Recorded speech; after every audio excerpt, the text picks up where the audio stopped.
नीचे वाले यूनिट में एक टाइप सी पोर्ट के साथ एक टाइप सी कनेक्टर मिल जाता है, वहीं ऊपर वाले में भी आपको दो टाइप सी पोर्ट और एक टाइप ए पोर्ट मिल जाता है। इन सब के अलावा यहाँ पर आपको दो एक्स्ट्रा चार्जिंग केबल भी दिए जाते हैं और सबसे इंटरेस्टिंग चीज़ है इसका मैग्नेटिक स्प्लिट डिज़ाइन। मतलब यहाँ पर मोबिला ने एक अलग ही लेवल सेट कर दिया है पावर बैंक के सेगमेंट में। हे गाइस, मेरा नाम है दीपक और आपका स्वागत है लिंक में। आज के हम बात करेंगे India first 2-in-1 magnetic power bank के बारे में। 10,000 mAh का ये पावर बैंक है। 2-in-1 में इसलिए बोल रहा हूँ क्योंकि इस पावर बैंक को आप सेपरेट करके दो अलग अलग पावर बैंक की तरह यूज कर सकते हो, जिस वजह से ये more practical and flexible power bank बन जाता है for sharing and charging multiple devices. But real time में ये आपके कितना यूजफुल होने वाला है उसके लिए करेंगे इस पावर बैंक का डिटेल रिव्यू, समझेंगे इसके चार्जिंग परफॉर्मेंस को बाय चार्जिंग मल्टीपल डिवाइसेस। तो चलिए बिना देर किए स्टार्ट करते हैं इसके अनबॉक्सिंग से। पैकेजिंग यहाँ आपको बहुत अच्छी मिल जाती है। बॉक्स में भी इसके स्पेसिफिकेशंस डिटेल में मेंशन किए हुए हैं। बाकी बॉक्स में आपको मिल जाता है ये पावर बैंक। इसके साथ आपको एक type C to type C charging cable और एक type A to type C charging cable भी मिल जाता है। और यहाँ पर आपको एक QR कोड भी मिल जाता है जिसे स्कैन करके आप इसका वारंटी रजिस्टर कर सकते हैं। डिज़ाइन एस्पेक्ट से देखें तो इसका डिज़ाइन बाकी अदर पावर बैंक से जो टिपिकल पावर बैंक का डिज़ाइन होता है उससे काफ़ी डिफरेंट है। सेंटर में ग्लॉसी फिनिश के साथ गोल्डन मेटेलिक स्ट्रिप दिया गया है और इसी पे डिजिटल बैटरी इंडिकेटर की प्लेसमेंट इस पावर बैंक को प्रीमियम और आई कैचिंग लुक देता है। ये गोल्डन फिनिश मेटल ऊपर वाले यूनिट में बाहर से लेकर अंदर तक दिए गए हैं। दोनों ही इंडिविजुअल यूनिट में आपको मैग्नेट इम्बेड किया हुआ मिल जाता है जिसकी पकड़ काफ़ी अच्छी है।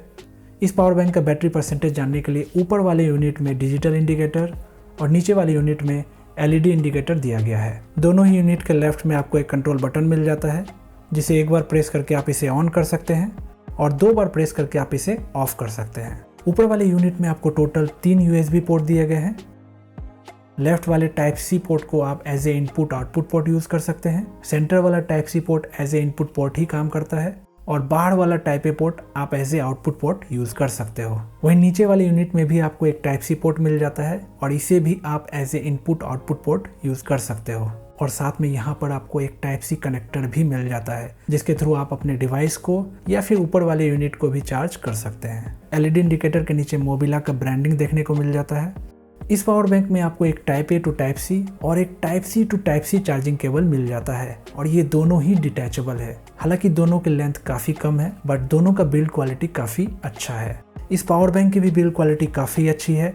इसका बॉडी अच्छे क्वालिटी का प्लास्टिक का बना हुआ है। इसका वेट 220 ग्राम है और साइज कॉम्पैक्ट होने की वजह से भी इसका पोर्टेबिलिटी काफ़ी इजी हो जाता है। जैसा कि मैंने आपको पहले बताया, इस पावर बैंक को कंबाइन करके आप एज ए सिंगल यूनिट भी यूज कर सकते हो या फिर आप इसे स्प्लिट करके दो अलग अलग पावर बैंक की तरह भी यूज कर सकते हो। तो ऐसे में इसके चार्जिंग से रिलेटेड कुछ इंपॉर्टेंट पॉइंट्स मैं आपको बता देता हूँ। जब आप इसे कंबाइन करके as a single power bank use करते हो तो ऊपर वाला जो पावर बैंक है वो नीचे वाले पावर बैंक के टाइप सी कनेक्टर के थ्रू कनेक्टेड रहता है, जिस वजह से जब आप नीचे वाले पावर बैंक को ऑन करते हो तो ऊपर वाला यूनिट भी ऑटोमेटिकली ऑन हो जाता है और चार्ज होने लगता है। इसलिए जब आप नीचे वाले यूनिट को उसके USB पोर्ट के थ्रू चार्ज करोगे तो ये पूरा पावर बैंक चार्ज होने लगता है। बट ब्रांड रिकमेंड करती है कि दोनों ही यूनिट को आप सेपरेटली चार्ज करें ताकि यहाँ पर आपको और भी बेटर परफॉर्मेंस देखने को मिले। वहीं अगर आप इस पावर बैंक को as a single power bank use करना चाहते हो अपने डिवाइस को चार्ज करने के लिए तो उसके लिए ऊपर वाले यूनिट के थ्रू ही आपको चार्ज करना होगा।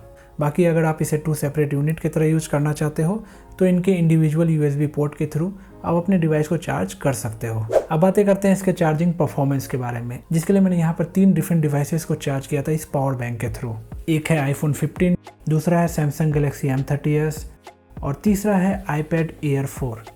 इसके चार्जिंग परफॉर्मेंस को डिटेल में समझने के लिए मैंने इन डिवाइसेस को 2 बार चार्ज किया था इस पावर बैंक से। पहले राउंड में मैंने इस पावर बैंक के साथ दिए गए चार्जिंग केबल्स को यूज किया था चार्जिंग के लिए और दूसरे राउंड में मैंने दूसरा चार्जिंग केबल यूज किया था जो जनरली मैं अपने फ़ोन्स या iPad को चार्ज करने के लिए यूज़ करता हूँ। तो चलिए सबसे पहले समझते हैं राउंड 1 के रिजल्ट को। राउंड 1 मैंने स्टार्ट किया था iPhone 15 से और चार्ज में लगाया था इसके built in type C connector के थ्रू।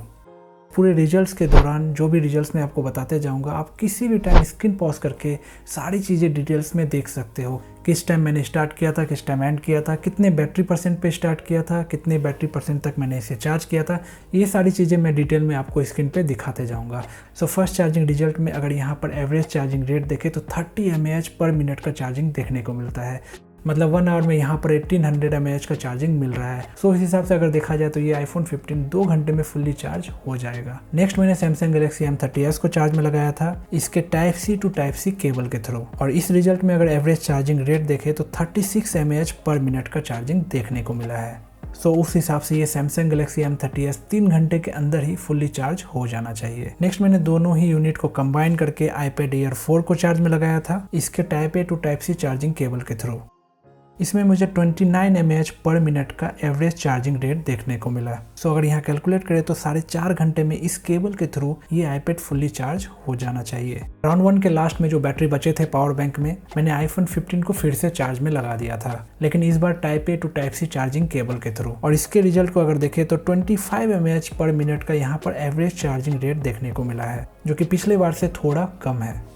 सो राउंड 1 के थ्रू यहाँ पर आपको ऑलमोस्ट अंदाजा लग गया होगा अगर आप इसके चार्जिंग केबल के थ्रू अपने डिवाइस को चार्ज करते हैं तो कितनी देर में आपका डिवाइस फुल्ली चार्ज हो जाएगा। हो सकता है आपको इससे भी बेटर रिजल्ट देखने को मिले, क्योंकि ये सारी चीज़ें डिपेंड करता है आप कौन सा चार्जिंग केबल यूज़ कर रहे हो, कौन सा डिवाइस चार्ज कर रहे हो। तो ये सारी जो फैक्टर्स है बहुत मायने रखती है किसी भी पावर बैंक के चार्जिंग स्पीड में। बाकी अगर राउंड 1 के टोटल mAh को कैलकुलेट किया जाए जितना हमने इस पावर बैंक के थ्रू चार्ज किया है तो वो है 7545 mAh। 10,000 mAh के पावर बैंक में इतना ही बैकअप देखने को क्यों मिला, इसके बारे में डिटेल में बात करेंगे राउंड 2 के रिजल्ट के बाद। राउंड 2 मैंने स्टार्ट किया था सैमसंग गैलेक्सी M30s से, और केबल को कनेक्ट किया था मैंने इसके टाइप ए पोर्ट से, और अगर इसके रिजल्ट को देखें तो यहाँ पर 48 mAh पर मिनट का एवरेज चार्जिंग रेट देखने को मिला है, जो कि बहुत बेटर है राउंड 1 के मुकाबले। सो अगर यहाँ पर सैमसंग गैलेक्सी M30s के चार्जिंग केबल को यूज करें तो इसके टाइप ए पोर्ट के थ्रू ये 2-2.25 घंटे में चार्ज हो जाएगा। नेक्स्ट मैंने चार्ज में लगाया था आईपैड एयर 4 को इसके टाइप सी पोर्ट के थ्रू, और अगर आप चार्जिंग रिजल्ट देखोगे तो वो पहले राउंड से फार बेटर है।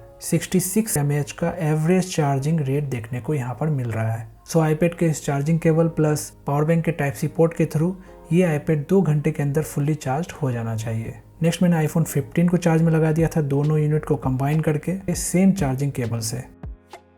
यहाँ पर अगर आप देखेंगे तो 20 mAh पर मिनट का ही चार्जिंग देखने को मिला है, जो कि राउंड 1 वाले रिजल्ट से थोड़ा कम है। पावर बैंक के बचे हुए बैटरी से मैंने यहाँ पर सैमसंग गैलेक्सी M30s को फिर से चार्ज में लगा दिया था टाइप ए पोर्ट के थ्रू, और इस बार जो रिजल्ट निकल के आया था वो पहले वाले से और भी बेटर था। 51 mAh पर मिनट का यहाँ चार्जिंग स्पीड देखने को मिला है। सो राउंड 2 के भी अगर टोटल mAh को कैलकुलेट किया जाए तो यहाँ पर अराउंड 7000 mAh का ही बैटरी बैकअप देखने को मिला है। 10,000 mAh के पावर बैंक में 7500 mAh का ही बैकअप क्यों मिल रहा है, तो उसका कारण ये है कि जब भी आप किसी डिवाइसेस को चार्ज करते हो पावर बैंक से तो बहुत सारे एनर्जीज जो है एज ए हीट लॉस हो जाती है। जैसे आप 10,000 20,000 जितने भी mAh के पावर बैंक आप परचेज कर लो, आपको एग्जैक्ट mAh का बैटरी बैकअप देखने को नहीं मिलेगा। सो विद दिस मैंने इस पावर बैंक के बारे में आपको सारी चीज़ें डिटेल में बता दी है, और इसका परचेज लिंक भी मैंने कमेंट और डिस्क्रिप्शन दोनों में ऐड कर दिया है। फिर भी अगर आपके कोई भी क्वेश्चंस है, कोई भी डाउट्स है तो आप डेफिनेटली मुझसे कमेंट्स में पूछ सकते हैं। वीडियो अगर आपको अच्छा लगा तो वीडियो को जरूर लाइक करें, दोस्तों से जरूर शेयर करें, और अगर आप इस चैनल पर पहली बार आए तो सब्सक्राइब करना ना भूलें। See you guys in the next video. जय Hind, take care. The thoughts build up until I can't hear, that my mind fills up into a creature.